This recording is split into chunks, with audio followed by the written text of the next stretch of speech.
Who can sue me? The person injured can sue you.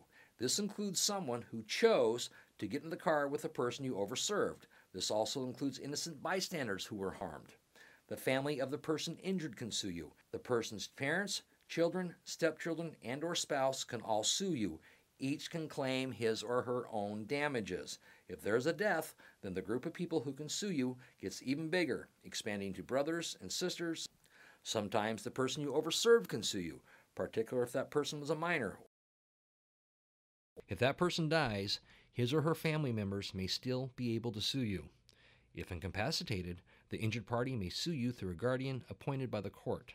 What types of damages will I have to pay? Well, you'd have to pay for the injured person's pain and suffering, both the suffering already experienced and to be experienced in the future. The injured person's lost earnings. If the person died, that would be that person's projected lost earnings over his or her lifetime. You might have to pay for the injured person's medical and hospital expenses, even if that person had insurance. You could be sued for the loss of certain relationships. If a parent died, the child can sue you for losing out on having a mom or a dad. If a child died, the parent can sue you for losing out on having a child. If a spouse died, the spouse can sue you for losing out on having a spouse, with punitive damages up to $250,000. How much money are we talking? A large restaurant chain paid out $21 million to the parents of two 16-year-olds who were killed in an automobile accident when they were hit by a man who had consumed alcohol in the lounge of a restaurant for a number of hours. His BAC was a .254. In Indiana, a steakhouse was ordered to pay $39 million to a couple who was severely injured when a drunk driver who drank for free at an opening party struck them on their motorcycle. A restaurant chain agreed to a pretrial settlement of $25 million in a wrongful death lawsuit by the family of a college student who died in a car accident after he and the car's underage driver were seen drinking at a branch at one of the restaurants. The driver's BAC was a .20.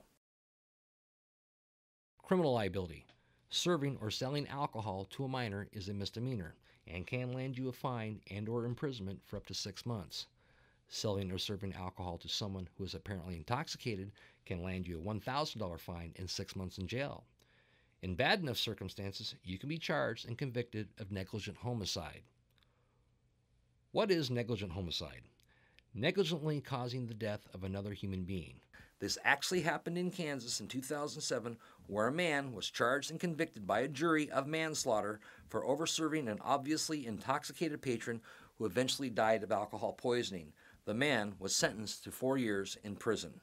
In Montana, the punishment for manslaughter is up to 20 years in prison and a $50,000 fine. Punishment also includes the loss of civil rights, like the right to carry a firearm and the right to vote.